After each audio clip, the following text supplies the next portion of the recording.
Welcome to Ode to Games episode 150. Oh my It's a God. milestone episode of the show.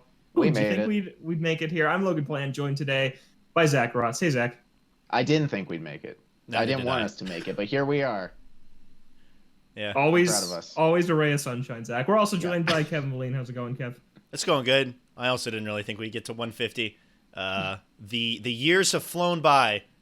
I hadn't really realized that Seriously. we're actually at 150. That was kind of weird. It was the Yeah. same thing with It 100.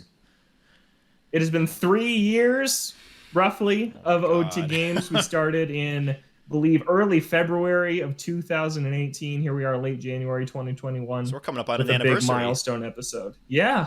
Coming Oh up, my we should God. do Ode to Games here. Coming up on the anniversary. I Our think top three O2 segments.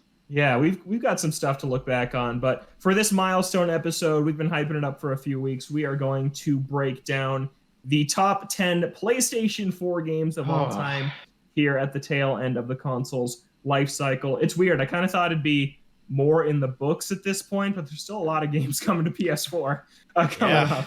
It hasn't finished quite yet. Yeah, but I think Excited. our list is pretty set. I don't think that anything's really going to budge. Yeah. I here can't that's see it changing left. significantly. Like, there's Mhm. nothing that's going to take anything above slot 5. Like- If a miracle happens, something might take something under 5. Yeah.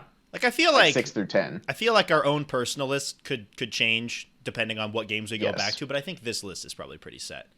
hmm And then new games that fair. come out like Horizon, we'll just consider that a PS5 game, Yeah. because I think that's where we're Yeah. all No going one's to going to play play it. it on PS4 Yeah. for Yeah. us three here, yeah.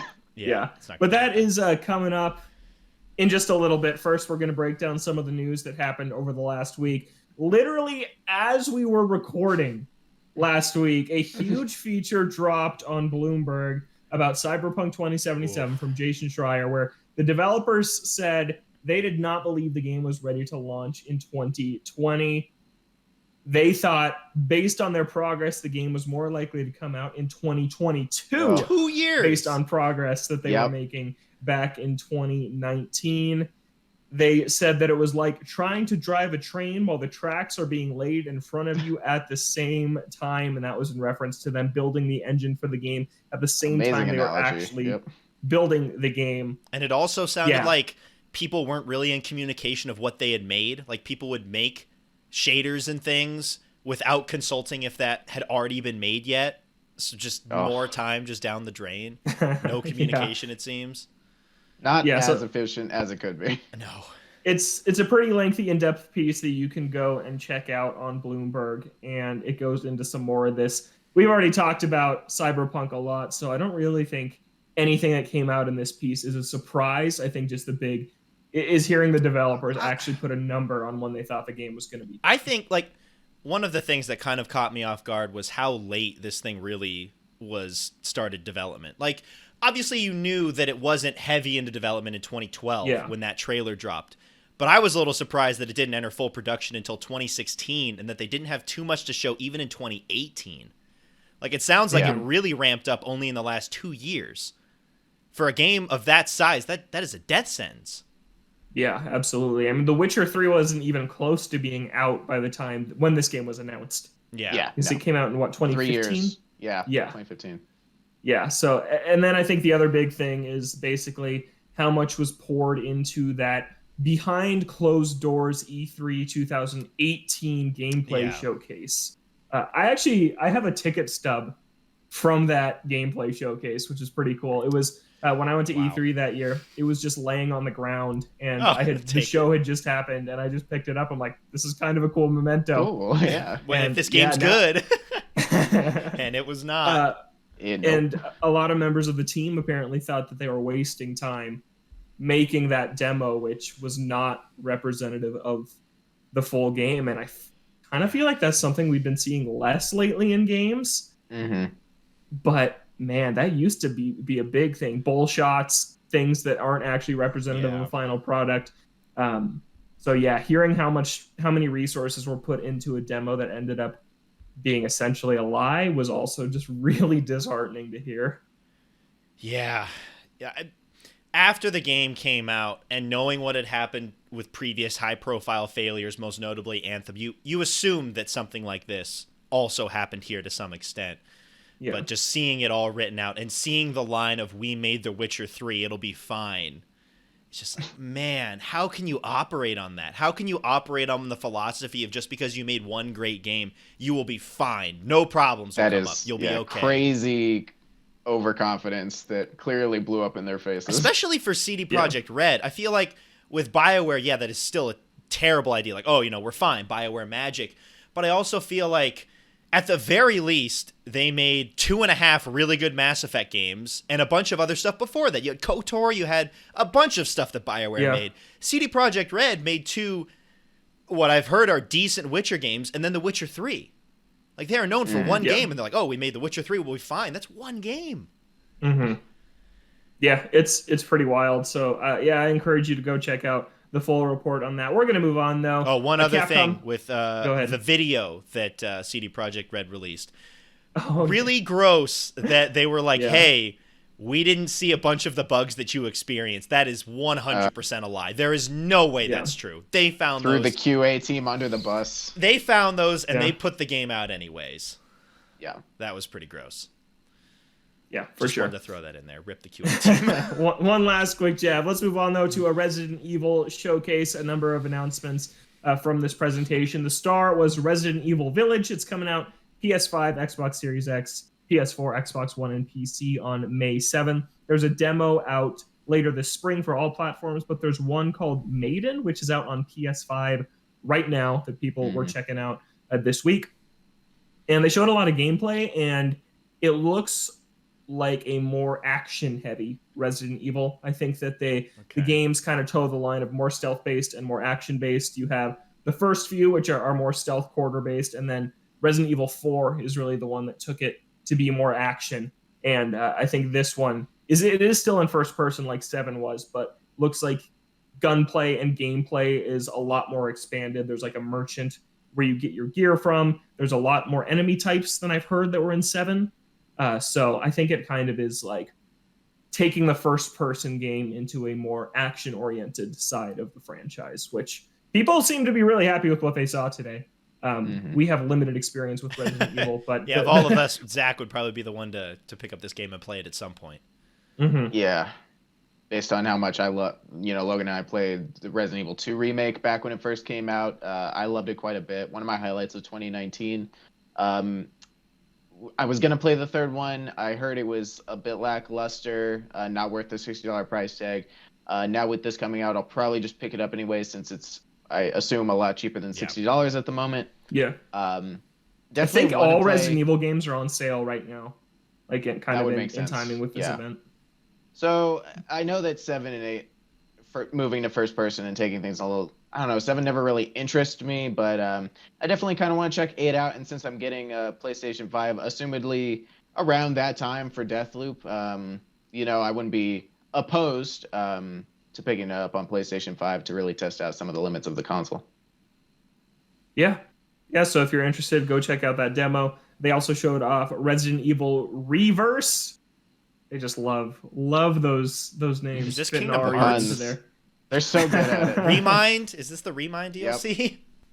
Remix. And this is going to be a free multiplayer experience for anyone who purchases Village. So very similar to 3 Remake, which had, I believe, Resistance and no one cared about that one. Yeah, apparently it wasn't that good. So and this one looks like it had. I saw like a screen that had like 3 tyrants on it running around. Like it looks kind of just like a multiplayer mode where they just throw everything in there and you can do whatever you want. We don't know a ton about it yet. So yeah, Resident Evil. I think people were kind of hoping for a 4 remake announcement. I didn't think we were going to get that with Village being kind of the highlight right now. Yeah, but I would guess that's 2022's Resident Evil game. But yeah, Resident Evil 8 Village. Another fun pun within Village. The Roman numerals. Good stuff. So, real quick question. I never looked into it. Was there a previous remake of the first one on an earlier console that I don't know about, or did they just... The original was GameCube, right? Yeah, they remade that one on GameCube. Okay, so they didn't feel like it was necessary to remake it again? I guess not. No. Yeah, all right, whatever. But I think they also started with 2, because 2 and 4 I think are the most iconic Resident Evils, and 2 needed a remake more than 4 did. Okay, yeah. And then Well, 4's been 'cause I re-released know on that everything, so Yeah, it's everywhere. they like to alternate main characters like Mhm. Leon in 2 and Chris Redfield. Hartfield? Yeah, Redfield. Yeah, Redfield, and I know he's like one of the main selling points for Resident Evil Village. I'm like, I don't even know who that is. I didn't play the first one. So just it's watch a little recap or sad, something. But yeah, I'm gonna have to at this point. Did they have that released digitally? The original Resident Evil? Is that like I'm not sure. Not that I've seen. be something to check? Pretty I much guess. I think a lot of Resident Evil games are on Xbox. You can get some of the older ones there. I'm not sure if that's one of them. I don't know. Yeah. Something to look into at least if you're interested, Zach. Maybe see if they're around. Yeah. Probably. Some other Capcom news: Monster Hunter Rise Amiibo. There's going to be some Japan-only gold Monster Hunter Rise do Amiibo. I need to be the pack Yay. mule here? Maybe. Not even. I would say yes, but it's only available to those who buy Monster Hunter World or Monster Hunter Rise, at a 7-Eleven. And then if you buy it there, you get entered into a lottery for a drawing. Yep, I'm not doing that. Kevin. Yeah. I don't really want to buy gotta do anything this like for that at me. 7-Eleven anyways. And I don't even know how many there's going to 7-Elevens be. on every corner. Yeah, but Gotta I do don't. this. If I'm gonna buy a game, I'm just gonna go to the Geo instead. Do they actually sell games at 7-Eleven in Japan? Have you seen that? They usually just sell like merch. I haven't actually bought a game. Weird. from them, Yeah. but Interesting. they sell a lot of stuff there. You can get like tickets to things like concerts and Yeah. sporting events. So it wouldn't surprise me if they sold them selling games too. But I'd much rather just go to the actual game store. Yeah, and there's they recently did this for the gold Mega Man 11 amiibo a couple years ago, and there were only 10. Are you of kidding those me? created. How much is 10, that No. thing worth? Yeah, $10. it's insane. Yeah. So yeah, I No don't know why one cares. Capcom's doing this. Like, I luckily do not care about getting every amiibo, but for those who do, it's like it's gotta hurt knowing it's virtually impossible to get one of these. God. Yeah. Yeah, but I guess everything kind of does that, right? Like Comic-Con gold exclusives Yeah. of Yeah. figures Funko and Pops, things like like that. crap. Yeah, but here's the Funko thing: Pop collectors. Amiibo people actually care about those. If we're talking Funko That's true. Pops, I don't know who cares about those. A lot of Yeah. people do. Weird. Yeah. but yeah, I'm not gonna the get that for golds- you. That's okay. That's okay. But I just wanted to throw that in there because not too many amiibo are getting made anymore. So I feel like it's worth the mention when they do. This last news story we have before we get into the best PlayStation 4 games is pretty interesting, I think. Sony has a new San Diego team. This is not the studio that makes MLB The Show every year. It's a separate team who, according to a LinkedIn profile Gotta love of an LinkedIn. employee that used to work at this unannounced Sony studio. This isn't an actually officially confirmed studio from Sony. But Michael Mumbauer is his name. He worked there until November 2020. And when he was detailing his experience on LinkedIn, he said, we built a brand new all-star AAA action adventure development team for PlayStation based in San Diego and utilizing proprietary engine technology. This team was assembled to expand upon existing franchises and craft new stories for the next generation of gamers. So it sounds like a PlayStation studio created to revive franchises that their original studios are done with. For example, Uncharted. This has got to be Uncharted, right? What would the You other would think. like? What would the other call be? Like, there's not. I don't know. I don't feel like there's too many others that they would go back to series wise. Yeah. Uncharted would be the easy answer. Maybe they're going to Jack and Daxter, the other Naughty Dog thing, but I highly doubt that. So Uh-huh. No. most likely is probably. Yeah, you have Killzone. Didn't they was retire abandoned by that? Guerrilla. Like there was did, yeah. there was like a news So I'm story not about sure if that that'll recently. come back. So I kind of I wouldn't pick Killzone. And I think the other big pick would be Infamous. Okay. Besides Now Uncharted. Now that Sucker Punch Sucker has moved Punch, on, yeah. yeah. Yeah. So I think those are the Sly two you're Cooper. looking at. Yo, Sly Cooper. And something I wanted to tie into this is the Uncharted movie was just delayed again. Oh my God. Yeah, and that's coming out next February now, so we're still over a year out from that thing. But what if they want to release a new Uncharted game at around the same time as the movie? They Like, could I do could that. Totally see that being a thing. Uncharted the movie, the game. No, Oh my I God. hope not. I hope Back not. to the movie tie-ins. Yeah, but give us the first game of the Sully pentology. That would be thrilling. Give us a Sam Drake game. Give us a Lost Legacy sequel. Like, yeah, I would like Uncharted to return. So basically, what you're saying is, at a certain point, we need to detail our solely game ideas before we got to jump the gun on that. So it's our ideas. We got to trademark some stuff. Yeah. Yeah. Well, I actually have a Google Doc of every entry in the Solely Pentology. So what look happens. forward in the next couple of months. We're going to be going over that because we need to get out in front of this if they're going to announce something relatively soon. Yeah. We need recorded proof that we have these ideas first. Yeah. So when they steal them, people will know. Yeah. Yep, absolutely. But Uncharted movie delay and a new team that is, I would have to think, working on an Uncharted game. I think that just makes the most sense. It's too big of a franchise that would still, I think, just do crazy numbers if it were to come back in some way. Hopefully it just doesn't go in the crapper like some of these other series that they've tried to push off to another developer. Yeah, that's the fear, right? I'm generally it's just worried. Not going to be good because Naughty Dog creates games at a pretty high caliber. So, yeah, just passing that off to another studio. Yeah, it's risky. I would worry a little bit. It is risky. Like, Golden Abyss on the Vita, because that's on a handheld, it's not as big of a risk. It's fine if that's only okay. But if like next gen or current gen now PS5 Uncharted game comes out and is not that great, man, I don't know. And I have to wonder, like, how much of the general gaming population, not like in the hardcore, in the bubble of people who follow gaming news every week, would know it was made by different people. Like a new Uncharted game, they're like, "Oh, I liked Uncharted back in the day," and they pick it up and like, "Oh, this is not as good." What happened? How many people even like know the reason behind why it would feel so different? So it's definitely a risk, but I do appreciate that Sony lets its first party studios move on to new things. And it doesn't just make them like, oh, Naughty Dog's the Uncharted studio forever, or Sucker Punch is the Sly Cooper studio forever. Like, I appreciate that almost every generation they get to move on to a new franchise. If I had to trade Ghost of Tsushima for Sly 5, I would not do it. I thought you were going to say you would. getting greedy over there, Zach. Yeah. Yeah, we'll see. But we'll see how that goes. I think that we could hear from it this year. I really do. Yeah. New Uncharted. I think it was on my prediction list again. I already forgot, but I think it was that. Well, we've got... Probably. Every year. When we go back and check at the end of the year, we'll see. Yep. Kev, that's it for the news. All right. Let's get into this list. Episode 150. Right. We've been talking about this for a while. The top 10 PS4 games, according to this show, which... Not PS4 exclusives. Show of record. Yes, it is not exclusive. Some of these were exclusives at the time they came out and have since released on other platforms, so that's not a requirement for any of these games.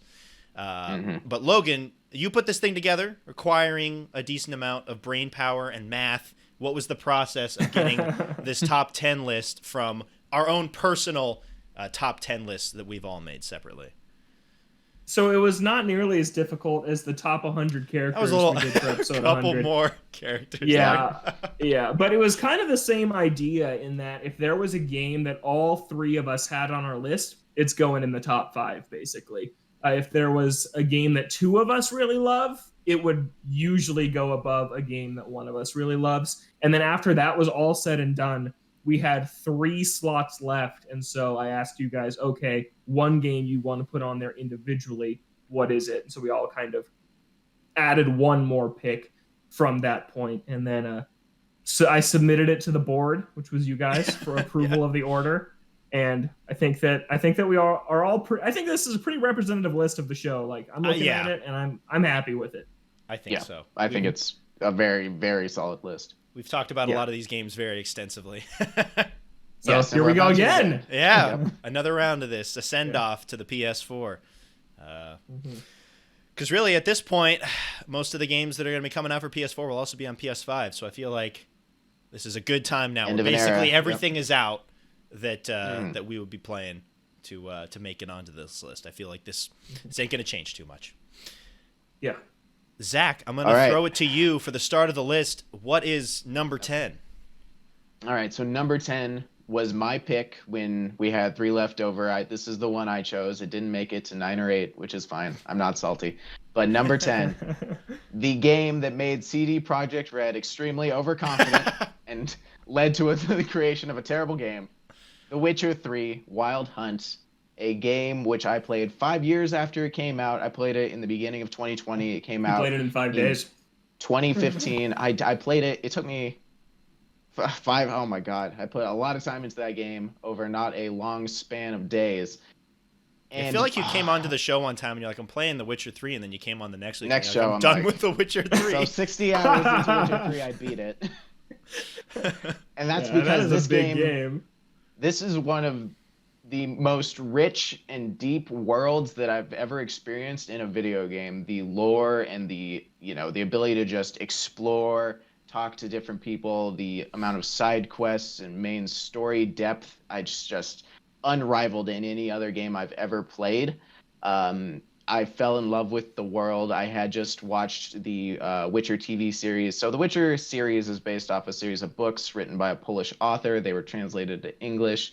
The game studio is Polish, so they're probably going off of the main source material. I ended up watching the show after it came out. I watched it in December. I picked up Witcher 3 in January. I had always been interested in the game, and I actually owned a copy back when I first bought a PlayStation, but I never even opened it because it was a gift, and I was like, ugh, one day. Terrible gift. Terrible gift. I hate it. You told that to their face, right? You're like, I'm not gonna open this. Absolutely. Yeah. I'm like, apparently I'm bad with gifts, but I eventually got into The Witcher 3, and when I did get into it, I hit hard. I went through the whole thing very fast. I did a bunch of the side quests. I read all the wiki pages, the lore. I watched, multiple hour-long analysis videos on YouTube about this series. I dove headfirst into the series, and I absolutely loved it. And it's actually very good timing that we're doing this, because I've actually just got back into the series because I started rewatching the show. So I think now I'm probably. I didn't. Okay. So my one gripe with the game is that I got the bad ending, but I guess that's mainly my fault because I'm a bad father, and most of the decisions have to do with being a good father. So apparently that is just not the case. So there's like 5 decisions, and you need to get 3 out of 5 of them right to get the good ending. I did not get 3 out of 5. I'll just say that much. Dang. I think I got 1 out of 5. Oh, yikes. So that kind of soured me on the DLC, which I have heard are absolutely amazing, just like the main game. So I decided to go back and replay the game, get the good ending, and then dive into the DLC, because I think that some of the story stuff carries over, and I don't want to the bad ending to sour. Don't want word to get out that you're a bad dad. No. That would keep that under wraps. As the world's greatest Witcher dad, so that would be unfortunate. So then shortly after I beat the game, I started playing it again on the hardest difficulty, like a psychopath. And then I don't know what the plan was, because I would have gotten to the DLC, and then the DLC would have been on the hardest difficulty, and at that point I would have been like level 100, and everything would have been insane. What would have done there? So I made it partway through the game. I got to the one part in the game that Kevin and I both understand as the hardest. It's terrible. The weirdly hardest part. Like going on a side thing about that in terms of my experience with that kind of derailed my experience. I was having a good time. I will say that it kind of takes a lot to get into it, because there's a lot of systems going on with, weapons and potions and foods and stats and the huge world. So it can be a little bit overwhelming at the start. And then as soon as I got to that part that was just destroying me for whatever reason, where you're like going through and the portals are opening up and they're just spawning all the people in, and I had no health items left. I'm just like, well, what am I doing? I legitimately don't know why the hardest part of the game is so early on. Yeah, I think I was less than 15 hours. I want to say I was between 10 and 15 hours into the game. Once you get past it, there's really, it's progressive enough to where you don't really run into issues like that in terms of your level compared to the enemies. So I don't know I think it's just because you're trapped inside a bubble. I think the gimmick of it is a little rough around the edges. But that's really the only moment in the game where I was like, this is kind of annoying. I can still see the game's merits, though, specifically about the world building, the quests. From what I played of those, They were really good, and I was surprised at how in-depth some of these, like, basically throwaway characters are. They try to put a lot of time into making even the most minute side character for some of these quests believable as a real person in the world, and I was definitely really impressed by that when I played it. Absolutely amazing side quests. Like I said, the rich lore and depth of the world is just unsurmountable. Absolutely love this game. Made by the best studio, CD Projekt Red. Can't make any mistakes. No. Clearly, they thought. Man, they made The Witcher 3. You finish that game, you put it down, and you're like, I cannot wait for Cyberpunk. I can't. It's just gonna be the best game ever. It's coming out in April of 2019. When was that game supposed Man. April 2020. Every time you hear more about that game, you just look back at those early release dates. You're like, what in the world were they? What? Yep. Yeah. Now it's like 2022. Well, at least The Witcher 3 was good, even if that possibly doomed Cyberpunk. Logan owns The Witcher 3. He has not. How much have you played of it? 0 minutes. 0 minutes. How many seconds? How many seconds? Yeah. Yep. Okay. There's a next gen update coming, and I think we were actually wrong about it. We said that that's probably pushed down because of Cyberpunk's issues, but I think someone else is working on that. I think that will come out still probably this year, and it's a free upgrade if you own the game. And I got the game for like $10 because it's always on sale. It's very cheap. Yeah. So I'm gonna play it after a next gen update comes for PS5. I was planning on waiting to do the next gen update, but I gave it a lot of thought, and overall, it runs well on PlayStation 4. It never really had any issues in terms of that. So I don't think that having a dedicated PS5 version is going to make that big of a difference, especially when I get a PS5. I'm going to have a lot on my plate. And since I've recently gotten back into The Witcher, I think I'm just going to knock it out before I end up getting the PS5, since I think it'll just end up taking time away from some other PS5 stuff that I want to do, and that a dedicated version won't be different enough to where I find it worth it. Yeah, I feel like there's more games that would benefit more to playing it on PS5, probably. Like Fallen Order, which I saw just dropped, I think. The dedicated PS5 version. Days Gone? Yep. Mm-hmm. Excuse me? Days Gone, how absolutely did you say? Dedicated. A game before Days Gone. Man, it's throwing some shade. Sorry. Definitely the first game I will play on PS5. I'm looking forward to that. Yeah, Witcher 3. Sweet. I'll get back to it. Now that you mentioned that next gen version, maybe that's the time that I hop back in. That could be a good time. I have to look. Hopefully, saves transfer. Dear God, PlayStation, give me that, please. Yakuza's not as big of a deal now. It's fine. Come on, give me that with The Witcher. I can finish my Death March run on PS5. Oh my God. You just like go to number 9, man. You just. I guess, yeah.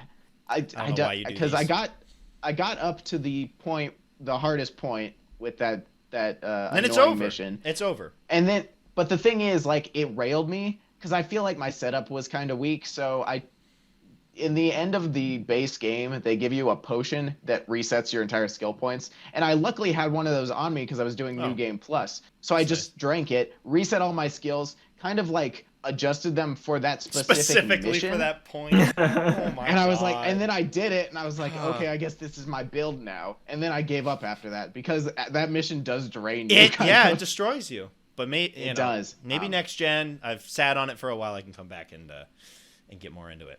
All right. Yes. Number 9 is in a very similar situation to The Witcher 3 was. We were talking about this earlier. Number 9 is Persona 5. I put in over 100 hours into the original game and over 40 hours into Persona 5 Royal. On this list, it's Persona 5 because I have not finished Royal yet. Maybe that'll change and we'll swap Royal out whenever I finish that one. But I played through this 100 hours, and Zach was about the same situation that I was with The Witcher 3, where he put in 10 to 20 hours and then 20-ish hours, got through the second, what are they called? Dungeon? Palaces. What are they called? Palace, thank you. Yeah. I got through the second palace. Not sure why I put it down. I actually had a very enjoyable time with Persona 5. I liked it. You didn't like the time limit. It's not that I didn't like the time limit. It's very generous time limit. It gives you a lot of time.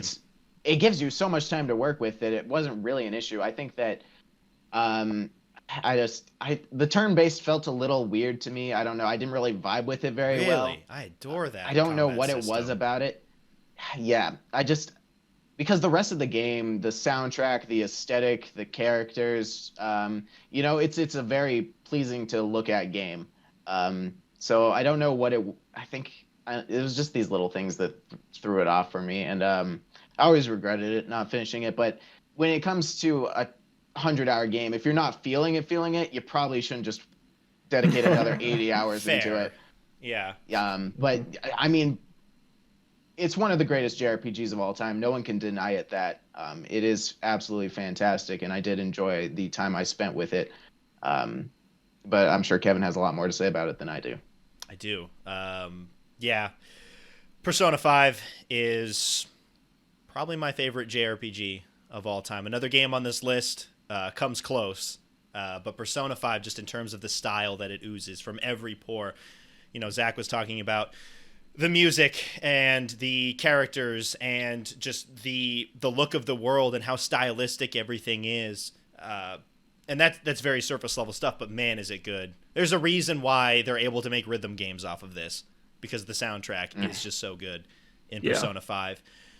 But just beyond that I don't know why you didn't like the combat, Zach, because I think it's probably the best form of turn-based combat in just strictly turn-based combat in any JRPG.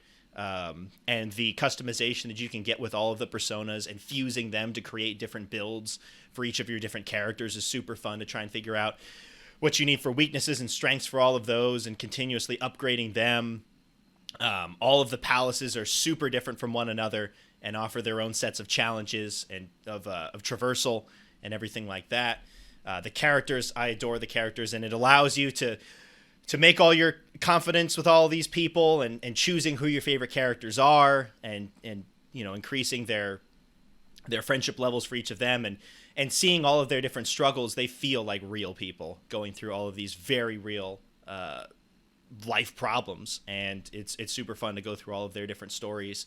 And it incentivizes playing it again, because you probably won't have enough time that first run through to get through all the confidant relationships. So that was one thing with Persona 5 Royal that I wanted to do, was see some of the relationships that I didn't get to see the first time around. Notwithstanding the final 15 to 20 hours that kind of dragged a little bit at the end, where you kind of just like, yeah, I think I'm ready for this game to be done. I still think it's remarkable that a game that I reached the 90-hour mark in, I'm still having fun on the main story. This isn't a game, like Monster Hunter World, where it's a lot of like DLC too and extra content that's there. The main story campaign had me hooked through 90 hours of playtime. I feel like that says something for the quality of the game as just being able to keep my attention for that long. It is my favorite JRPG of all time. It is so good. Yeah, I think that something that's really important in keeping a game interesting for that long is just making you care about its characters. I think that's really all that's a huge thing. Like, if the gameplay is amazing and even if the style's amazing, it takes something special to get you through 90 hours. And I think that characterization is really what can push something like that over the top. Yeah, and that is something that Persona 5 does really well. And the Persona games in general, of just building a likable cast of characters and a equally unlikable group of villains. Man, some of these people just are so disgusting that it makes it all the more satisfying when you do beat their palaces. But yeah, it is seeing the story through, seeing the characters' own certain stories through can push you through some of those times, even at the end where it's starting to drag a little bit. You still want to see how the final story plays out. I'm still going to play Persona 5 Royal. It's going to happen sometime in the future, so we'll see if Royal transcends Persona 5 or not sometime in the future. But as of now, Persona 5 is absolutely incredible and well-deserving of the number 9 spot. Logan, you got number 8. Yeah, what do we got? I do. Number 8, this is a phenomenal game. Something we can all talk about. Takes an old classic. Takes an old classic and brings it into the new era. We're, of course, talking about Groundhog Day, like father, like son. Let's go. We are. Oh my God. It does revitalize an old classic, though. These games do have that in common. We're talking about Final Fantasy VII Remake. we just recently did a huge spoiler cast on this. There's actually a number of games on this list we've already done dedicated spoiler casts to. Because we love them so much. There's a reason why they're on this list. Yeah, but Final Fantasy VII Remake was, for me, one of the reasons I got a PlayStation. It was one of those games that just looked so drop dead gorgeous from its initial reveal many years before it came out. And then Cloud was added into Smash Brothers on Wii U and 3DS, and I played as this character for so many years. He was my main in that game after he dropped his DLC, and I wanted to know more about this character, and I was just waiting and waiting for this remake. And they made us wait a long time. It did not come out until the very tail end of this console's life cycle, but I'm going to say it was worth the wait. Just, you talk about like a combat system. This is not strictly turn-based, but just the way it takes elements of turn-based and melds it with the new real-time Final Fantasy style is just amazing. And we gave it the OD for best soundtrack, and I really enjoyed following the story in both what it did the same and what it did different. And yeah, it's so exciting that we're going to get a sequel to this game that is going to freshen up the next parts of the original game, maybe take us to some new places, maybe iron out some of the small issues that this game did have, but like some of the pacing, especially near the end. Yeah. But I overall loved this game, and yeah, it's very deserving on our list.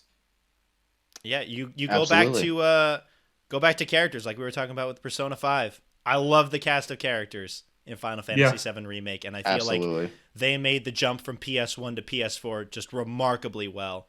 And, doing way more in terms of characterization, not just for the main group of people, but even some of the side characters that, from what I've heard, basically just get shoved aside, in like an hour. They're like, bye, you're out of here. Yeah. Yep. And even they become really likable. And beyond that, of course, the combat is really good. The sights that you can see, the graphics, it just looks fantastic. The soundtrack is great as well. And it's just commendable that they took a game that is so close to people's hearts and we're like, we don't need to make this the exact same way that we did back then. We can try and do something new. And that's a risky play for a game that many people love dearly. That was a risk that they took, and I think it paid off. Now, will it pay off through the entire run of the games? We still need to wait and see. Yeah, but in terms of at least the first part, I think it paid off really well. Absolutely. I would love to see more developers remake games in this way. Like, I think I said it on our spoiler cast. If Nintendo remade Ocarina of Time like this and just did it completely differently, that would be so dang cool. And I don't think they will. I think it takes a pretty convoluted mind like Tetsuya Nomura to dream something like this up. But it was fantastic. Zach, anything you want to add on it?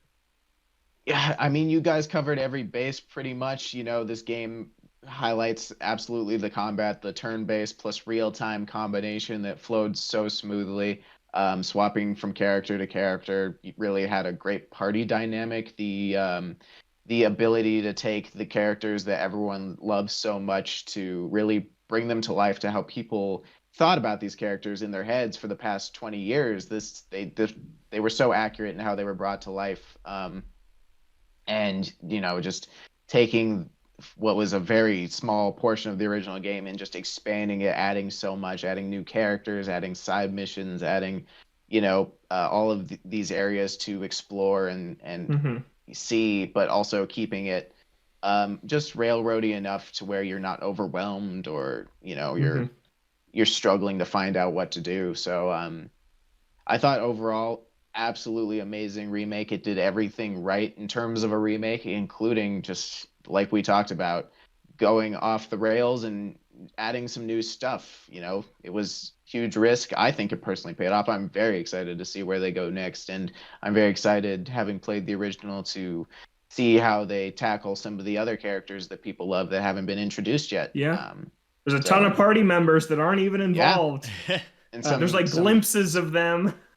So many iconic scenes from the original game, just so many opportunities that it is just so exciting, and I'm very happy to be a part of this journey whenever the next part of the remake comes out. Yeah, super cool game, and Sephiroth's addition into Smash is awesome. was And pretty cool. Joker's also in Smash, the last two games we talked about. And have some- Geralt in Smash. We did it, guys. He is not. Still got He is time. in Yeah. Soul Calibur 6. Yep, that's number 8, Final Fantasy VII Remake. Kevin, what is number 7? All right. Number 7 is a game people probably don't think of too much when it would come to a list like this. Not only because it's also on other platforms, but I feel like, I don't know, people don't talk about it too much. But number 7 is A Way Out. Logan and Zach played it together when the game came out, and then later down the line, they played it side by side, sitting next to each other on the couch, and I did the online mode with a friend where they were able to play without having the copy.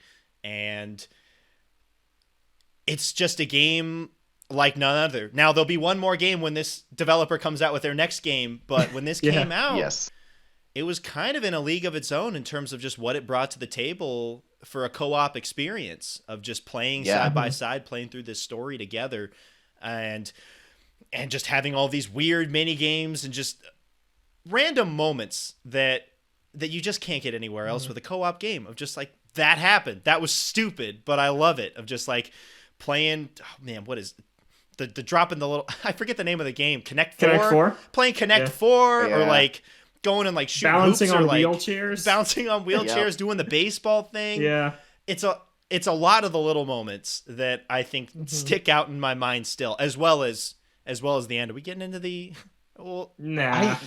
I don't think we should bring up spoilers, but I will say that final sequence in the game was It's one of the real most good. friendship testing experiences I've ever had. It's with really Logan. good. It's It's really absolutely incredible. Mhm. And I just love how they kept the couch local co-op alive. I think it worked really well, but Kevin also experienced the online, which worked just as fine. Yep. So it's Great nice to either see way. that this game, you could do it either way. And, like we were talking about, there's just so many different aspects. It's not stale. It keeps just adding new kind of experiences on how you play the game. Like there's a bunch of stealth sections, there's exploring sections. It turns into a fighting game at one point, like a side scroller. It brings so much to the table, and it's not even that long of a game. And and it was $30. And it was $30. And I just love it so much because at the beginning of the game, you pick one of the two characters and your friend picks the other character, and you just become that character for the whole game. And you actually feel like your decisions make an impact on this character's life, and you actually become the character and you grow so attached. I loved my character, Leo, and I'm sure Logan loved Vincent. And by the end of the game, you're just so attached, and it's just an unparalleled experience that I've never had with any other video game. You talk about that, and that makes the ending even better when you are so attached to these characters. It makes it way more impactful. And you're not only attached to your own character, you're also like attached to your teammate. Like you guys have been working together the entire time, doing all sorts of crazy stuff, and then the ending is just phenomenal. And I had high expectations for this game. I was excited for this one. I believe it was shown off at the Game Awards like a year before it came out. And then it just blew me away. I thought the whole thing was going to be breaking out of jail, but to get into light details, that's probably the first, 10% of the game? And then there's so much more after it. And in a lot of ways, it felt like co-op Uncharted. Like there's even like a gunplay section that's very much Uncharted. But just super cool, all the things it tries, which is why I'm so excited for It Takes Two, because A Way Out had to remain somewhat grounded because it is a realistic setting. But It Takes Two looks bonkers, and I think that it's going to have no limitations to what co-op things it can pull off, because it doesn't have to stay grounded in reality with its characters or its story. So yeah, there's no other teams doing anything like A Way Out, and I hope It Takes Two lives up to the hype, because A Way Out is so phenomenal. Yes. But yeah, I love that game. That game, it blew me away. I loved it way more than I thought I was going to. And like I had expectations for it. I had very little expectations going into it. I played on Logan's copy. Another nice thing is that you both don't need to own the copy. One person can own it, and the other person can play it for free. Whether or not you're doing couch co-op or online. Yeah. Which is amazing. And they're doing that again with It Takes Two, which is so cool. And like we said, only $30. So Yeah, if you have a friend you want to play this with, absolutely do it. play it. That's good. Please play it. Yeah. But yeah, I came in with no expectations, absolutely blown away. Very much deserves a spot on this list, no doubt about it. I was in a Costco the other day and I saw a huge jar of peanut butter pretzel nuggets, and it took me back to the days of A Way Out and playing Horizon with Zach, because we ate way too many of those things while playing those Yep. specific games, and I got nostalgic for it. Dang. A Way Out was such a good time. Just not a rep. You can't replicate that experience. Yeah, that's one of the games on the list. A where second I'm like, time. Man, if I could re-experience that, that would be one of the short list of things to experience again for the first time. Yeah, I don't know if I could ever replay A Way Out. I feel like it just kind of sits there from that one experience. It's really all you need, and that's a good thing. Yeah. And people talk about absolutely. replay value all the time, but in this case, I don't think it needs it, because that original playthrough was just so good. And it's $15 a person. Yeah. Like it's Buy-in's it's cheap. well worth it. Yeah. Yeah. All right, Logan, what do we got for number 6? Number 6 is a game that also really surprised me. I had low expectations for this one. I kind of just picked it up on a whim and fell in love with it. Ghost of Tsushima, another 2020 PS4 game. It's just amazing. What an amazing swan song year with Final Fantasy VII Remake, Ghost of Tsushima. Maybe something else down the line. I don't know. But Ghost of Tsushima, I think it's my favorite combat system of all time. I just love how fighting feels in the game. I think that the combat is perfectly paced in how you grow throughout the game, getting more stances and getting more ghost weapons, and everything else around it is amazing too. The story, it's one of the most beautiful games I've ever seen. Yeah, it's an amazing game. Zach's played it too. We've talked about this one a fair amount also, but what do you want to say about it, Zach? Just like Logan said, the fluid swordplay with the various stance options, absolutely incredible. It feels so satisfying. The perfect parries, the blocking, great system. Gorgeous game to look at. The open world with the varying settings, different seasons. You know, a fall setting on one side, you just walk for a few minutes. You're in a winter setting. It's very, very gorgeous to look at. The incredible story you go through. You're super invested in the story of Jin Sakai defending his homeland of Tsushima against the Mongol invasion. Absolutely incredible. You fall in love with all the characters. Bland side missions, which is fine. They're not necessary. You don't have to do them. But and a free multiplayer update that we've probably played like 15 hours of. And actually extremely well done and fun multiplayer system that was just a free update after the game came out.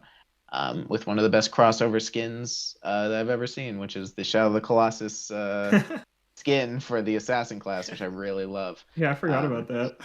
I know, I like it a lot. Yeah. And then one other thing about the combat, it's one of those games where stealth is always an option. I know Logan isn't a really stealth guy, but I played a lot of this game in stealth because I love stealth a lot. And there's this one mission which I think stealth is more of a requirement than a choice. It is, yeah. And it's one of my favorite stealth missions in any game ever, because it was just so cool. I just where you have to just sneak into a Mongol camp and you have to get around them and do all this stuff to mess with them and don't be seen. And I just liked it a lot. The traversing in this game is definitely really fun. So I like that. And not only was stealth an option throughout the entire game, but there were some dedicated stealth levels that were handled very well. Yeah, and it's just my kind of open world as well, which I've talked about, I know, a number of times, but just where you have to bump into things to do and you don't get overwhelmed with 250 icons telling you what to do. It's just, it makes such a difference to me in experience. It's writing your own story versus completing a checklist. And that's what I really love about Ghost of Tsushima. And this is Kevin's current biggest blind spot on the PlayStation 4. Well, we were talking about earlier with The Witcher 3, like, oh, that's a good game to wait for PS5. Now that, or at least for us personally, with the next-gen version coming out, Ghost of Tsushima is one that I'm looking forward to playing on PS5 whenever I do get that console, because the game already looks gorgeous, and I'm sure it's going to look even better, or it does look even better on PS5. So looking forward to playing it when I do have a PS5. It is just amazing. on PS5. Like it is such a noticeable difference just getting that frame rate up to 60 locked. It is just so cool and makes the combat feel better too because it's just so smooth. And then having that performance as well from the machine is just it's just the cherry on top. Yeah, I'll get to it. It's on the list of games to play. All right, we've made it through the first half of the top 10. Witcher 3, Persona 5, Final Fantasy 7 Remake, A Way Out, and Ghost of Tsushima. Zach, what's the 5th best PS4 game? All right, we are getting into the top 5. These games mean so much to us personally, and rounding off number 5, we have a game that Logan and I have sunk hundreds of hours into. We have talked about this game, and I've sunk tens of hours into this game. Kevin knows this game as much as we do. He's just pretending. It's Monster Hunter World. Monster Hunter World is a game that we picked up on release. So was this played? Was this the game where Logan was like, if this gets a certain Metacritic score, we're picking it up, and it did. So we picked it up. Yeah. So we were in class in college. Logan walks in talking about Monster Hunter World. I'm like, I don't want to buy it. I don't feel like buying a game right now. He's like, what does it have to get on Metacritic for us to go and buy this game today? I was like 93. We looked it up. It was exactly a 93. So we went to go buy the game. Which is a dang high score. Yeah, it is. That's why I believe top of the year this year was 94. So yeah. I said 93 because I had assumed it was not that good. Apparently it was. And if I had said 92, I would not have experienced one of my favorite games of all time, which is incredible to think about. Monster Hunter World, I have put over 400 hours into at this point. It's one of my favorite co-op games. It defines my video game relationship with Logan. And It is a fun, complex,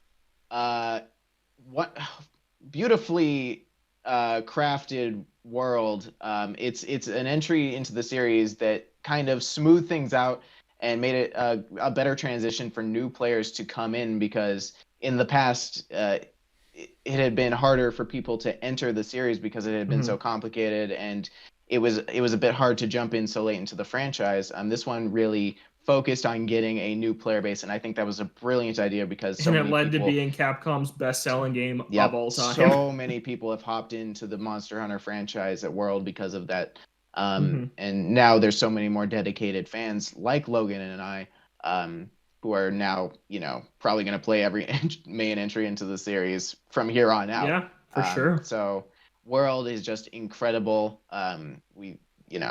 We've talked about it on endless occasions. The base game lasted a good amount of time. I don't remember how long it took us to beat the main campaign. 40-ish hours to beat the campaign. Yeah, we came with across a year-long gap in the middle there. Even though this game is easier to understand than the rest of them, it's still very complicated, and it took us a long time to fully understand every aspect of it and to optimize to where we weren't, we would get stuck at specific monsters. We would put the game down. Eventually we got stuck at a monster. We put the game down for a year. We decided to go back for whatever reason, Kevin, Logan, and I, and we eventually beat the main story, and then Kevin was like, I'm done. Logan and I were like, let's play 300 more hours of this game, whatever. That was the plan, day one. Yeah. Yeah. It was a big turning point. I remember because we beat the first half of the main story with Kevin, and then you and I decided to pick it back up. And I remember sitting in the apartment with you, Zach, and we're like, we want to become gods at this game. And because we did it. Because every time we were stuck, sometimes we would we would SOS flare and call people in, and they would come in, destroy the monster, and we're like, those are gods. We want to be those guys. We want to be good at this game. And now we are literally gods at this game. We go into missions. Sometimes we join SOS players. People suck, who I assume we would have assumed were gods at some point. Now we're those people because, we put in the time to learn, and we honed our skills, and we chose our weapons. That's what's cool is that this game, it almost made me feel like a little kid again playing games because I didn't understand what was going on. And it's a feeling that you have when you're a kid and you're playing a game and you just pour hours into it to figure it out. And Monster Hunter World is Yeah, but I know how to play games now, and I still had to do that. Like we watched tutorial videos, we Yep. read so many articles and to learn about the intricate systems of this game, and I just think it's incredible for that, and it's still really accessible compared to the earlier ones. And just the support they gave this game, Iceborne, a major paid expansion, and all the free updates along the way. Fatalis was a free update that is one of the best boss fights in any video game ever. So yeah, Monster Hunter World is just an impeccable experience. Kevin, any thoughts to share from your 20 to 30 hours in the game? I just appreciate that I could put 30 hours into the game, have a great time with it, and put it down, and other people can continue to go on for 400 or 500 hours and get a ton more enjoyment out of it. I still had a great time with the amount of time that I played. Didn't learn how everything worked, but I think it's still impressive that I could put in 30, 40 hours and still have a great time. And then other people can put in hundreds of hours and just continue to learn and learn the systems of the game. But for what I wanted from it, it gave it to me. And I had a great time playing it with you guys back in the day. Yeah, it was like 30 hours. Yeah, that was fun. The 3 TV side by side setup. And I know, it was really a special moment. And we have some like there's so many memorable moments from like the main campaign. Like Zach and I talk all the time about the walls you hit in Monster Hunter World, and it kind of seems the same across the board that every player in the main campaign hits the same walls. The first one is the Anjanath. The three of us were stuck on that thing for so forever. Long. The second one is the Diablos. We put the game down because of the Diablos. We couldn't beat it. So I really like that, and like the sense of just atmosphere when you're walking through the ancient forest when you are weak and you see the Anjanath roll by and you like kind of cower for a few moments because you're like, oh God, to the feeling 300 hours later where you're like, oh, let's kill that thing in 3 minutes. Like just the differences is I'm super excited to start that process over in Monster Hunter Rise. Yeah, and there's going to be some new systems. We're going to start with no skills. It's just going to feel like we're kids again learning the system, and it's going to be amazing. I'm very excited. Me too. The demo's good.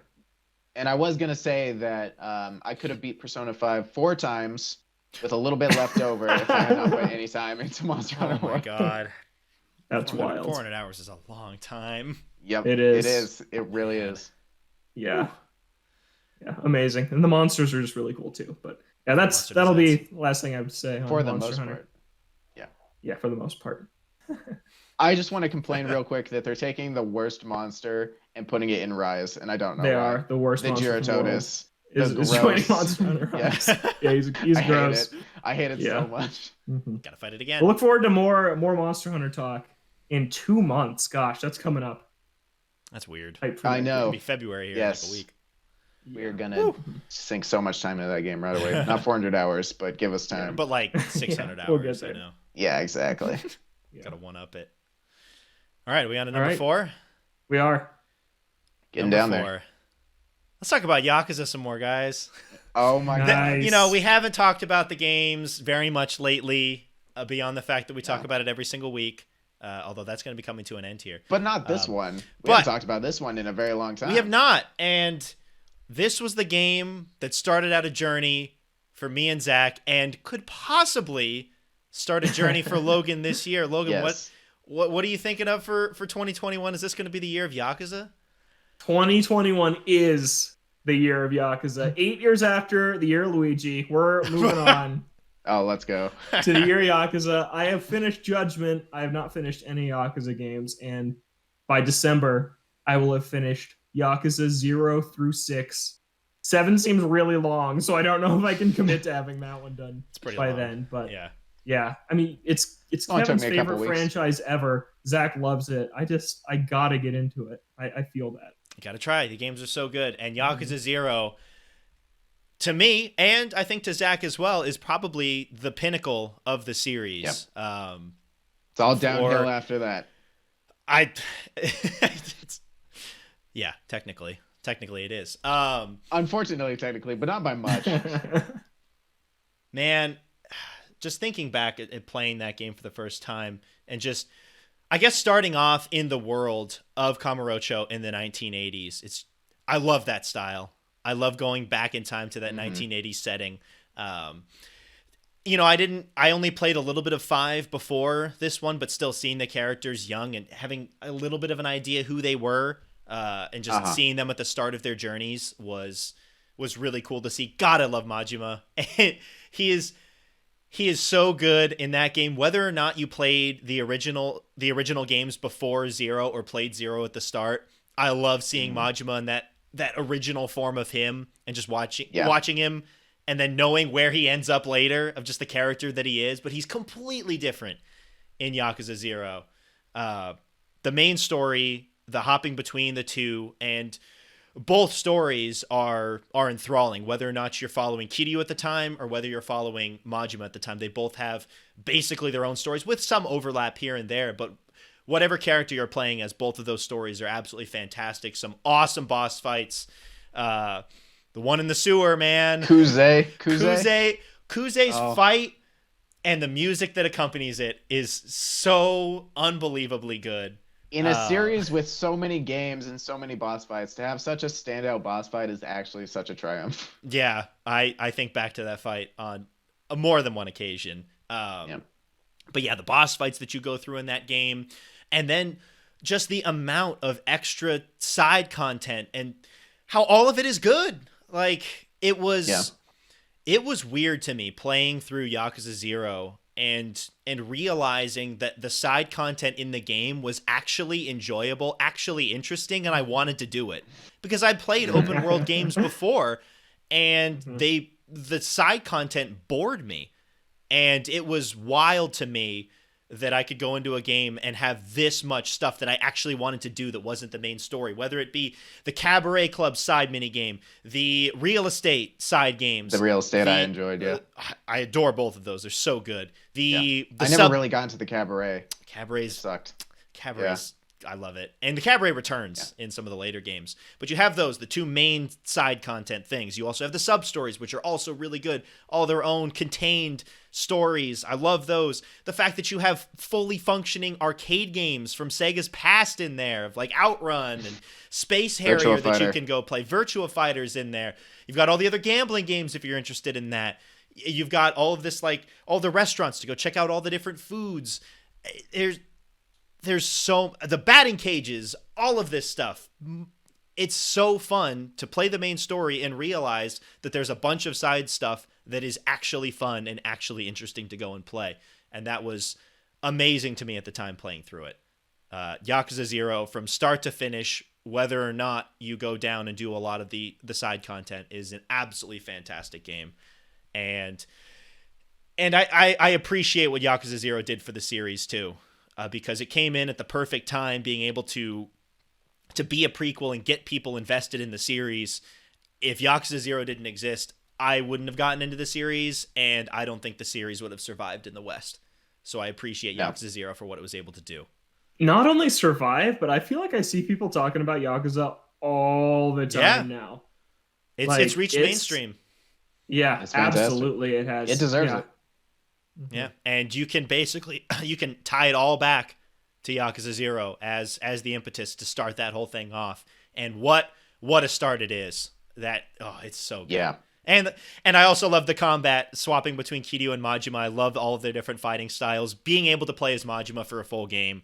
Majima's fighting styles specifically, they're so good. Were just so unique and fun. Yeah. That Majima's the dancing fighting styles. Is it called Breaker and Zero? I think it's Breaker. You've got Breaker, Slugger, and what is the third one? I don't think I use that one as much. The baseball bat and the breakdancing ones are the only ones that but they're so good. But that combat is what made me choose Breaker in Yakuza 7 like 8 games later. So it had an impact. It was just so fun. I loved it so much. And Yakuza 0, whether you start off the series with Yakuza 0 or you go back after having played some of the other ones, I feel like it might be a different experience, but an amazing experience regardless. I don't know if I ever went back to 0, how different it would be to the first time I played it. Seeing such a young Kiryu at the time, he's such a baby in that game. Yeah, he is. So he hasn't gone through so many things that he goes through, and it's just interesting to see. Same with Majima. Being able to play as Majima is wonderful. He's one of the best characters in the entire series. So just an absolute, and we haven't talked about it a lot, but that the story for Zero specifically was a very memorable and well laid out story. The Yakuza games thrive on their, the J drama stories that are Yakuza over the dramas, yeah. top and somewhat complicated, but that one specifically had some very interesting twists, likable moments, and cool villains and great fights. So I also forgot to mention I adore Nishiki in that game, and playing absolutely, yeah. Yakuza 0 before playing 1 or Kiwami, it completely changes your outlook of Nishiki for sure. I don't feel like in the original game he got a lot of characterization. He was kind of just the villain in the original game. And You have to watch the movie to get his character. Oh yeah, absolutely. The movie's where it's the all movie at. is pinnacle for a lot of the series. But I love what they did with Nishiki and really humanizing him, and it makes it harder to watch it in Kiwami when you see the other stuff go down with him, knowing where he was at in the original. I think it sets up that original game so well. Yeah, yep, absolutely. Logan, Nice. you gotta play. You gotta get back to it. You have technically played this game. I have, yeah. I have He's liked put what in I played. 40 hours. I do think Yakuza 0 has a slow start, and I think Zach does. felt that way at the time he played it does, too. yeah. And I've warned people. Yeah, it does Yeah. start slow. I believe you warned me coming into it. Yeah. Because I played it off a recommendation from you. The first however many hours up until you start Majima's story, you play as Kiryu for a handful of hours. That is a lot of story introduction, especially if you haven't played any other games. It caters a lot to like introducing some of characters that you should know prior to that point, but coming into it, it might just be a bit of a slow start to the story. It's but once pretty you start, overwhelming if you There's don't a lot. know It is, yeah. the series, because it's like, oh, he's in this family and he's in this clan, and I'm like, Yeah. I don't know Yep. any of this means this at it does all. Slowly a learn. lot of setting up of Yeah. the clans and the Yakuza structure, Mhm. which is overwhelming if you don't know it. But it's such a, It's a in crucial every part of the game. Eventually, Like, you know the structure of the Yakuza and the different Mhm. families Yeah. and the clans, and so it's a good time to pay attention and learn it. But Mhm. yeah, once you get to Majima, things start kicking into gear. And it's just from there, it's Yeah. incredible. I try not to do too many recommendations on games where I feel like there's a really slow start, because that can be kind of a tough sell. Like I don't. Yeah. Yeah. It's the same thing with TV shows where it's like, oh, after the first season it gets good. I feel like that's a really tough sell. But for Yakuza in particular, with how good it gets, not only in Zero but the rest of the series in general, I think it warrants it. If you can get past that slow start, you're really rewarded. Yeah, it's so minor compared to the rest of the series. It's like, oh yeah, the first 5 hours are slow, but then you've got 8 amazing games. So Yeah. it's a bit of a trade-off. Yeah. Yeah. So hopefully Logan can finish his goal this year, and we could have some serious Yakuza retrospectives coming up this year of these games and the series as a whole, with all three of us here instead of just me and Zach. I'd be very excited. That'd be exciting. Yeah. All right. We're getting into Moving the nitty gritty on. here. The top 3. Zach, what do we got as the number 3 Oh my game? god. We've All had right, the spoiler top casts for 3. all 3 of these. Unsurprisingly, because at this point we've all played all of these games to fruition, and number 3 is one we played in 2020, one of my most anticipated games of all time, and that is The Last of Us Part 2. Oh, When yeah. this game first came out, there's nothing else we really talked about. We dove into it, we dissected it, we gave our opinions. I had, all of us had to sit on this game after playing it. It was not something that you could just experience and have your opinion on straight away. You really had to think about it, because this game just has so many different aspects to it that you don't expect, especially coming into it blind. It throws a lot of stuff at you that you didn't necessarily think was going to be in this game. And it challenges you to look from different perspectives. And, a lot of this game, you're just experiencing a lot of hardships, and Heavy it's stuff. a bit taxing. Yeah, It is a lot. It's a dark And game. I feel like I didn't fully process this game until I played it a second time. Like Yeah. I finished this game twice Hard already. to process. Is Yeah, what I was looking especially for. with how fast I beat this game.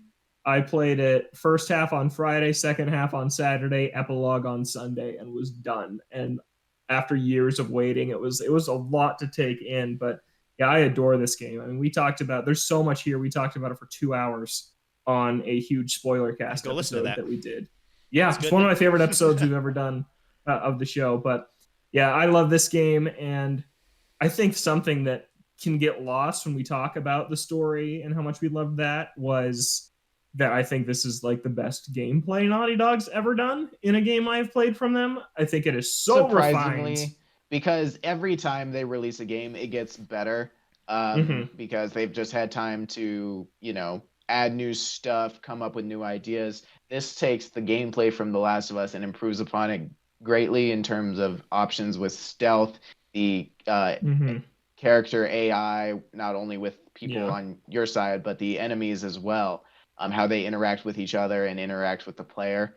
A lot of the combat options. The belly crawling. I mean, belly crawling is I love in the tall grass. Character mobility too. Like, man, playing it feels so much more fluid improved than playing as Joel from the original, where it's just like he's Joel's just like not a refrigerator. Yeah. I mean, like, I kind of get it. He's like an older dude, so he's not going to be like super agile, but at the same time, you're also like, it's not that enjoyable a lot of the time. Can you lay down, please? Yeah. It's going to take Joel a while to get down on his knees and kind of get down into the dirt there. He won't be getting back up. But yeah, just the mobility of the characters really lends itself well to the new additions that they added for stealth and of like hiding in the tall grass and stuff. It makes the combat feel way more satisfying. Yeah, and I think there's a lot more memorable combat moments in part 2 than in part 1. I think that like there's some almost like horde style zombie stuff in The Last of Us Part 2, but just sprinkles it in there. Days Gone style. it just sprinkles it in there every so often, so it's not too much. I think that the combat scenarios are just really well thought out. And then there's a huge open area in the beginning, which is a ton of fun to go through and find everything in. Yeah, and it's gorgeous. And yeah, go listen to our spoiler cast. Yeah, that's where a lot of our thoughts are. Can't say too much more than we did there. We mentioned this with Final Fantasy VII Remake, that they really took a risk. And I think that with this game, Night Dog took a huge risk. I don't know if... it's pretty obvious what the risk was at this point. Yeah. But they took a huge risk. Or just a risk of even making another game, I feel like was a big risk. Yes. Like, people didn't think they needed another one. And the fact that they were like, hey, we're going to make another one was in and of itself a pretty big risk. Yeah. And I think that, this game took a lot of criticism when it first came out. Unjust, in my opinion. A lot of... got a lot of hate. A lot of hate. If we're not talking about the crunch culture there, I'm not seeing a lot of the criticism people had. Yeah. Exactly. But... I think overall this game was handled extremely well. I like a lot of the decisions they made with the story the way they went. And, having to wait for this game for so many years, it had unrealistic expectations. And even if it didn't necessarily meet them, it still, did extremely well, in my opinion. It exceeded them for me. I like this game more than I thought I was going to. I did not think I was going to like it more than the first one. I didn't think there was a chance, and I do like it more than the first one. I guess there is a difference between expectations and hope. I hoped it would be extremely amazing. I expected it to at least be good. I didn't expect it to be bad. There was like a 0% chance in my mind that I would at least consider it bad, because I like most Naughty Dog things. I would have liked it even if it was, I guess, technically bad. Just because it's Ellie and I like Ellie. But yeah, I was very happy with the final product. There was new characters in it. They didn't rely heavily on the first game. It was its own special thing, and a lot of the new characters they introduced I ended up loving as well, which is something I'm very happy about, because I was worried that it's just going to be another Joel and Ellie, and they're the only character. It's Joel and Ellie versus the world. And that wasn't the case. There was so many good additions to this game that fit into the universe super well. And even though it was a very mentally draining and dark game, it was also very thought-provoking and a game that you have to sit on and reflect on in order to fully understand it. I think it's special. definitely deserves a place in the top 3. Top 3. Should we go to number 2? Let's do it. Yeah. Oh man, I'm I out of love this breath. game. Another game we had a recent spoiler cast on. But with Zach a wasn't guest that here. Zach missed. Yeah. Zach missed it. Oh, good. I can finally yeah. talk about it. I have thoughts. Zach's thoughts. Yep. Dragon Quest 11. This was another one of those games that I got obsessed with researching and then just bought on a whim. A couple of those on this list, Monster Hunter and Dragon Quest. There's also a couple misses, but that aren't on this list. But Dragon Quest 11 just floored me. I adore that game. It's my favorite JRPG of all time. It unseated Mine as well. Earthbound, which I didn't really think was going to happen. But Yeah. we've talked about this game so much, but I just adore the characters. It's another one of those games where I love the characters and I love all the places that you go. I love the overarching story. I love the mini stories that are told in each town, the little vignettes in each place that you visit. I think vibrant colors and diverse Yeah. landscapes. The comfortable enemies traditional are Dragon funny. Quest orchestra.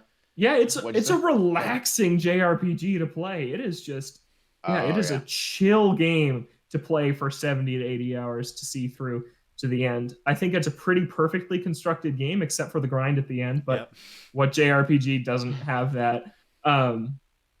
It basically Does Persona has 5 have a grind? No, not really. I was actually kind of nice. surprised it was but it is like decent. 40 hours longer It's than Dragon pretty Quest. long, and if you're It playing takes you Royal, what it's would be the even grind and longer. just makes a story. Yeah. Yeah. All right. Yeah. I love how Dragon Quest is basically 3 major acts. Like it basically contains its own sequels within itself, which is just phenomenal. But yeah, let's let Zach talk about this one for a bit since he did miss our big spoiler cast. Yeah. Okay. So speaking on that, the credits roll, and then there's like the third part of the game. Like there's many hours after the credits roll, which was funny to me. The characters really hold up this game. I think I love the personalities and the voice acting and the colorful nature of all the different characters. Eric's 3 accents throughout the experience. I absolutely love Eric's weird like Boston like weird accent. Yeah. I don't know what was going on there, if they had to change voice actors midway through the game, whatever. But every character who joins the party, I absolutely fell in love with. I thought that even the Luminary being a silent protagonist, like a standard JRPG like Joker from Persona, I thought he was still pretty cool. So the characters overall really hold it up for me. The story, as not having played a lot of Dragon Quest, I didn't know a lot about it coming into it. So having such a nice standalone strong story by itself that really focused on each character. Each character had their own part of the story, which I liked because it felt like an anime, sort of, because you had the main character going through his journey from point A to point B, but along the way, each character had like their own little condensed story and character growth that really fleshed out the whole world, because they would all have their own little parts of the world that their story was taking place in. So it kind of flowed really well while you were learning about these characters and the world at the same time. And each part of the world felt very unique. And some of them even had these weird gimmicks. Like there's this town where everyone just speaks in haikus. And that's just like so funny. Like it's just weird. And having places like that in this world, and like mermaids who rhyme and like speak in rhyme. And it's a very fun and lively game. So being able to experience that as my first Dragon Quest, I know Logan really got invested in the rest of them in the series, but still hasn't played a whole lot of them. I've dabbled in so many of them. I've also dabbled in a couple of them, but none of them can really compare to Dragon Quest XI, which is currently the peak of the series because of how amazing it is. And the combat, one of my favorite turn-based, like just strictly turn-based systems. I think this is like a peak in terms of that. I loved it a lot. The skill tree I thought was very diverse in how you can choose what types of weapons each character has, and you can being able to wipe the skill tree at any time to just spend a little bit of money to do that and then start over was crucial for the end game grind for the strat that you needed. It was really crucial. There's a very specific strat that makes the grind a lot easier at the end. I can't imagine how difficult it would be without it. But yes, having the Yeah. ability to wipe the skill tree and start over fresh with that.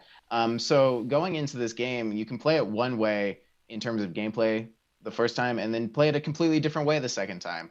You can Yeah. give different characters in your party different weapons, and it'll feel like an entirely new combat system, which is super cool because a lot of it relies on strategy and the moves that people have. So it's fun when you do that. And the final boss of the game, I say final 3 times because you never really know what's Just the keeps final boss going. of the game until you get there. Yeah. Yeah. Was such an epic moment. It was actually very difficult, even at level 99. It was a very difficult Like fight that you that- had to really sit down and think about Yeah. how you wanted to do it. that memory is still seared into my brain of him having his like ultra uber powerful move, and it was gonna hit me on the next turn. I'm like, this is it. Like This is all or my nothing. last shot, and I Yeah. get him on that. Like that is one of the greatest gaming moments I've Yeah. ever had. Just like It the is so satisfaction good. of just being like, it's over. Yeah. I was that close to dying, and I made it. Yep. Yeah, Kevin, anything you want to add on the game? I know we talked about it a lot recently with, We with did. our special guest Stealth. I think this is Persona 5. I think takes it in terms of style for me, in terms of the combat system Sure. that it has. But Yeah. I think if you're looking at strictly very traditional turn-based JRPG combat, I think this is a pretty good example of the culmination of everything that has been built up over the years of JRPG combat put into one. The addition of the pet powers is a really cool idea. So of good. being able to have pet powers for specific characters and then be able to change that depending on who's in your party. That whole thing is a super cool system. Love the skill tree. And I just appreciate how chill the game is, man. Some of these games, it can be kind of stressful to play through. And going into a game where I'm just like having a chill time throughout the entire game, going to all these different locales and feeling like I'm almost like a tourist in all these different places, feeling like I'm for traveling sure. a world. All of these different areas feel super different from one another. I just appreciated that, and just being able to sit back and relax for an evening and just play it for a couple of hours. Really Yeah, it was a really long game that I feel like we all beat pretty quick because it's Yeah. just like really, really engaging, and just it is a really fun way to just unwind. I would spend Saturday mornings, just wake up and play Dragon Quest for a couple hours. Yeah, it's just I love that game, and not I think to the level of where Yakuza is at, but I think a lot of people played this game. I think that it came out on PS4, and then it had the Switch edition, and now it's on Game Pass, and a new edition came out on PS4 also. It's on PC. Like, I think this game sold well enough to where we're going to continue to see Dragon Quest over here. I hope so. Yeah, I Yeah. would be absolutely upset if the series only continued in Japan. Yeah. I would have to import a copy, To play the next which one. I would. But yes, Yeah. But definitely excited to play the new definitive edition that just came out on PlayStation 4. Yeah. I'm excited for Gotta get that. back to that eventually. Mhm. So Yeah, many other like I games to said, play, but All you got to do is give the characters new weapons, and it's basically, you got to come New up with whole new experience. strategies. you do. By the end of the Yeah. game, you're like, yes, Yeah. kaboomal on the enemy, and then Eric's like critical strike with Yeah. his knives. Yeah, I'm it's like, the same. It got pretty rinse and repeat at the end there. It'd be Yeah. nice to switch it up. Yeah. But I'm definitely looking forward to that. Oh, one slight complaint I had about the combat is the pep powers. They're random. They show up literally randomly.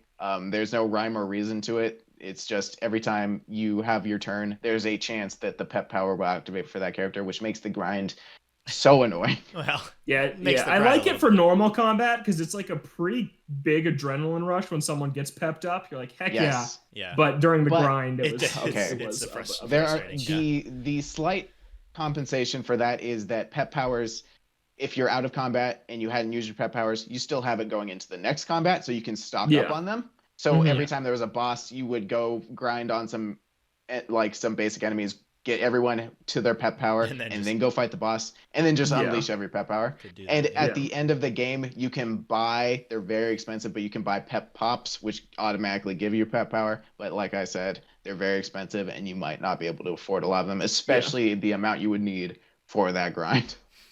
Yeah. All right. Before we get to number one, let's rapid fire through 3 honorable mentions. So Oh, God. we've got Can 3 we games each say each. one sentence. sentence One for sentence each one? for each game. Okay. Okay. Okay. I guess I'll go first. Here's my Okay. 3. Horizon Zero Dawn blew me away with its graphics and combat. I think the combat is better than Breath of the Wild, and the story was also really good. That's one sentence. Run on sentence. Let's go. Why do you always compare it to Breath of the Wild? You just fuel that narrative. Because they came out at the same time, and I feel like they're just similar styles of open world, and I just think the combat in Horizon Zero Dawn is a lot better than Breath of the Wild. Did they both come out in March of 2017? Or did Horizon came out in February? Horizon came out in April. Really? February. Okay. Yeah. Gotcha. So they get compared a lot. My second honorable mention, Judgment, surprised me how much I liked it for a Yakuza spinoff. And number one, Nier Automata, probably the biggest surprise moments of any game ever. Just bizarre stuff happens in that game, and it is so good. Nice. All right, I'll go next. Zach, hit it up. Let me go next. Okay, thank you. My first honorable mention is Astrobot Rescue Mission. This game defined VR for the PlayStation for me and was extremely charming and generally one of the cutest mascots for PlayStation ever. Dishonored 2, the best stealth game sequel, fixed everything and it just improved on everything. They made their own engine for the game and just continued on such a rich world and beautiful gameplay.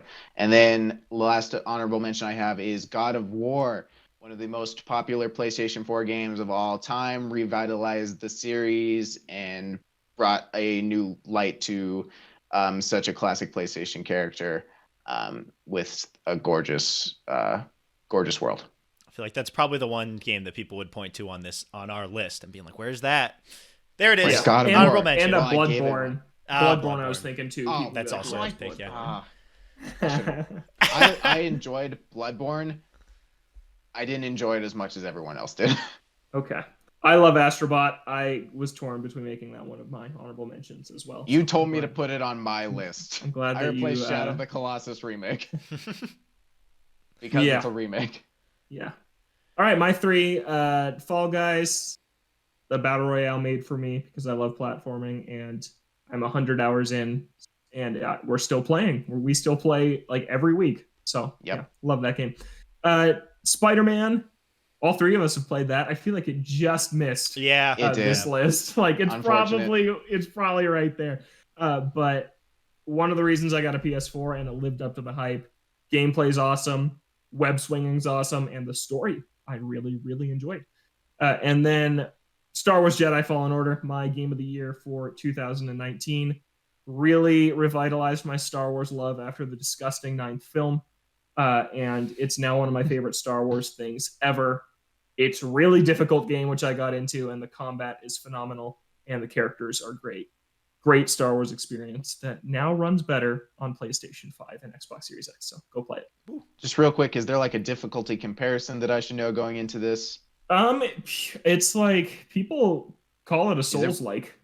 Okay. Like it's not that hard, but people have compared it to that. Okay, so well, the brief demo I played, I had no idea what was going on, and I got killed. So maybe if I knew what the buttons were, that would help. But and if you die, you do get sent back a ways when you die. So it's like there's meditation circles that are like campfires in Dark Souls. So yeah. Anyways, though, we gotta move on. Yep. So number one, should we say it on 3? Is it really any surprise what this is going to be? I don't think this will be a surprise. The number one game is Sonic Forces. No, it's Uncharted 4. Should we tell them what it is? It's Uncharted 4. Yep. It's Uncharted 4. What else was it going to be? Obviously. It's Zach's favorite game of all time. It is. Deservingly so. I've played this game at least 5 times. 1, 2... Yeah, at least 5. I don't actually know how many. I've played it a bunch of times. It is the culmination of the series. Absolutely. I waited 5 years for this game. I really liked Uncharted. This game made me love Uncharted. It was it cemented its place on my list very shortly after playing it because it's just that good. It is the end of a saga for Nathan Drake, a character who I absolutely fell in love with over the course of the series. It's a beautiful end to his story and all the other characters on his journey. Victor Sullivan, his Elena Fisher, And it's just and it's also in terms of gameplay the most polished of the Uncharted series because it was the only one to come out on PS4 originally. Lost Legacy. So it's just Lost Legacy is good.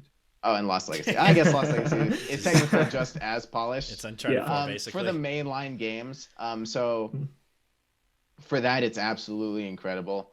Just some little quality of life stuff like the reticle flashing when you hit a headshot, the terrain actually affecting it. The introduction of the grappling hook was an incredibly satisfying introduction that I didn't expect.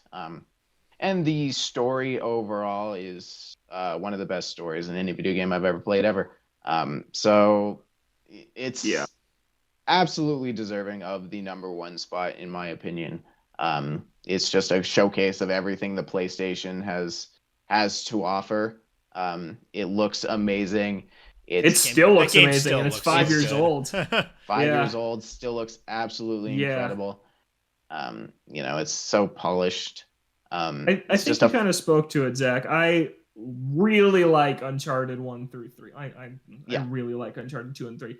And then 4. Solid. 4 is the game that made me fall in love with the series. 4, I think, in just every department, is such a step up from the rest of the franchise. Graphically, obviously, it's on a newer console than the original 3, but just the story and the way, how introspective Uncharted 4 is on itself, and like, just examining these people as people and not just like, oh, it's a fun Indiana Jones romp, which is kind of what the first 3 are. And then 4 really makes you think about the characters and the relationships. Elevates the gunfights, feel more meaningful. Just everything does. The puzzles, I think, are phenomenal in Uncharted 4. They're really good too. And just everything, I think, because of how good the relationships are and the dialogue and the story, everything else around it is just elevated to a new level in Uncharted 4. I think what we can take from this list, we've talked about it a number of times, characters. Characters are so important. Story. They make the story, and if there's any points where the gameplay does drag, I mean, Uncharted, your combat, it's good, but you're also doing kind of the same thing from time to time. But the strength of that story and the relationships between the characters, Nate and Sam's relationship, and how that kind of throws all of his other previous relationships for a loop, how Sam's introduction kind of just messes with his entire life. You want to see that through. You want to see how these characters grow and develop and where their story goes. And it can push you through some moments where you feel like you're doing the same thing. And I feel like that is the strength of Uncharted 4 in comparison to the other games, is just the characters and how much you care about them. And when you get to the end of that game and you see where the characters end up, it becomes way more meaningful because you follow them on a journey like Uncharted 4 was. The epilogue for Uncharted 4 is such a bittersweet moment, being the end of such an amazing journey, but they've come so far. It's such an amazing moment, and it was such a pleasure to experiencing it 5-ish times, however many times I played it.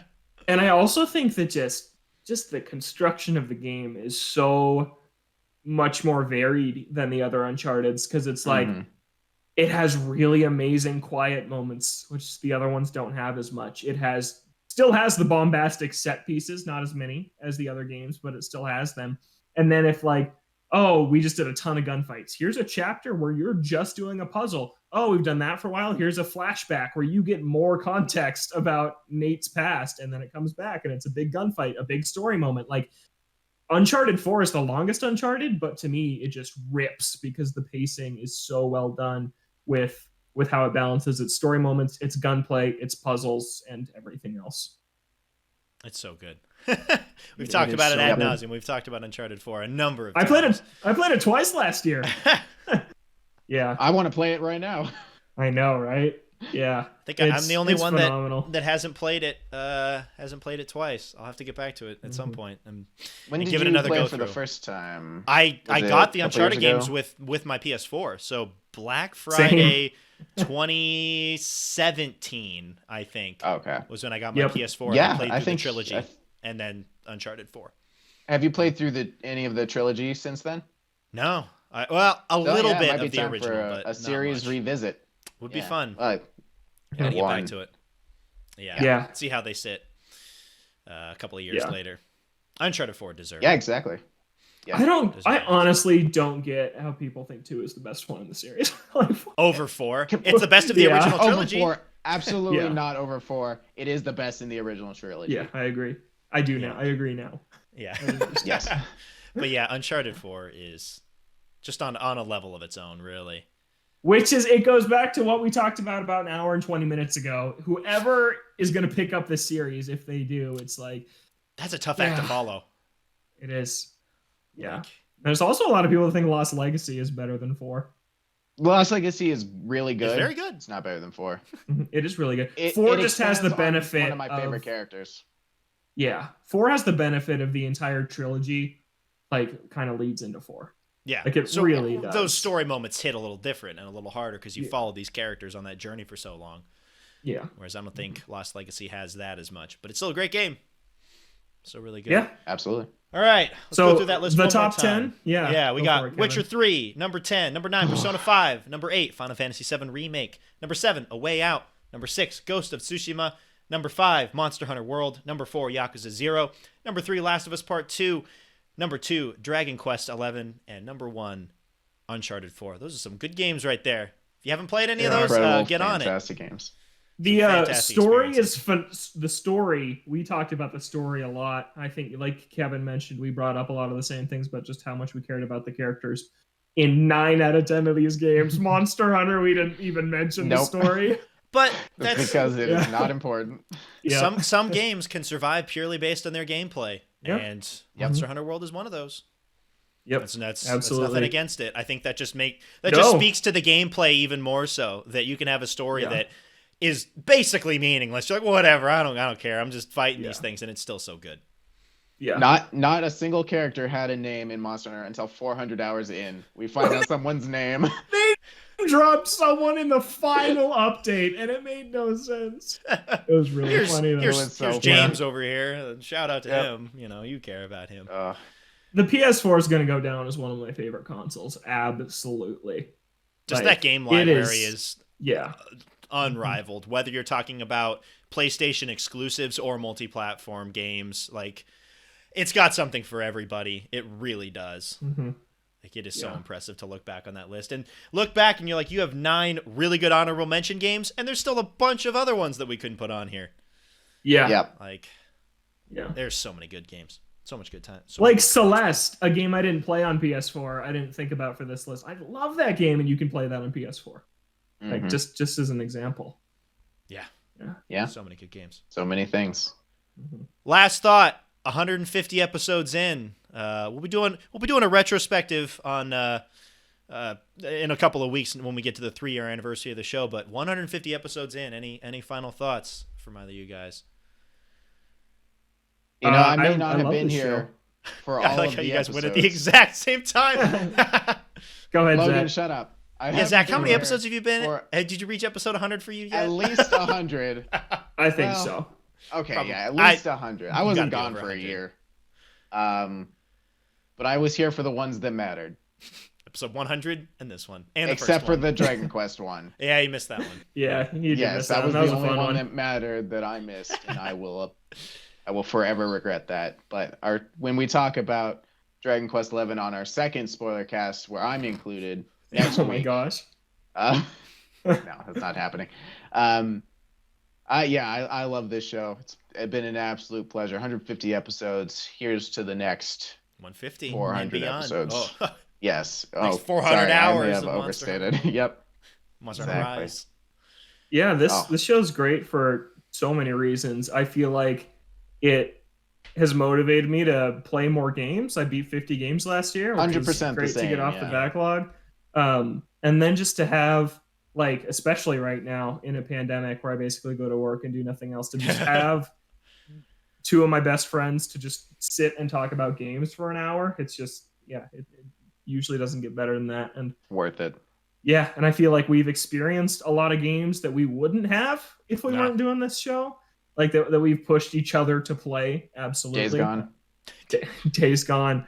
And then I feel like we've also had a lot of really great conversations about games. Like, I think about the Last of Us spoiler cast as one of the pinnacles of the episodes we've had. Like, that was just such an amazing discussion we had of a game that it was just so much fun to just barf out all the thoughts that we had after playing that game. So yeah, and just keeping in touch with Kevin, especially, who is in a different country. Yeah. Just no one will get to chat to. Zach and I play Fall Guys and Monster Hunt all the time. So we talk, yeah. Yeah, making sure I get to talk to Kevin, who I don't get to see anymore, is also a Sorry great about that. benefit. I'm a little further away. It does make recording a little difficult, though. We get through all the moves, because even before I moved, we had to deal with moves and weird Zach times. in Korea. Zach in Korea. That was our first test, I think. We got through that, and then I had to work late for a job, and we got through that. And then I moved to Japan twice, and we got through that. So I feel like we can we survived Zach being gone for like 5 months. We weathered that. Kevin was gone for a while. I was gone for like a month. We've weathered a lot, and we've made it through. Gonna be honest, when we started this thing, obviously I wanted it to continue for a while, but I don't know if I saw 150 episodes plus. And I was like, we'll see where this goes. So I'm pleasantly surprised that we're 150 episodes in and still going strong. At this point, what could possibly happen that will make us stop doing this show if it hasn't happened already? Yeah. I don't think anything could. I'm also very much looking forward to hopefully Logan's Year of Yakuza, so that we can really dive into it, because I've been itching to have one of those conversations on this show in depth about not only just the games as a whole, but going deep into the story and going deep into spoilers. So so hopefully we can get to that this year and into next year. Talk more about those games and go back and take a look back at those games. I'm looking forward to that. Yeah, for sure. Well, all right. Hour 40, one of our longer episodes. It's a milestone. It is, yeah. How long was episode 100? Like 2 hours? Over 2 hours. I don't know if we're gonna beat that, but we should end things off here. That is going to do it for us on this week's episode of OD Games. Tune in next week, where I'll give you my final thoughts on Yakuza Like a Dragon. If we had enough time, I would have talked about that. I finished that yesterday, but we don't have time for that. So look forward to my final thoughts on Yakuza Like a Dragon next week. But we are here on Fridays on Apple Podcasts, Spotify, other podcast streaming services that you may use. The video version of the podcast goes up every week on our YouTube channel, Ode to Games, so you can check that out there. You can find us on Twitter at Ode to Games, Twitch as well, Ode to Games. We'll get back to that eventually. Some point. You can send an email to odegamescast@gmail.com. For Logan and Zach, I'm Kevin. Thank you so much for listening, and we'll catch you next week.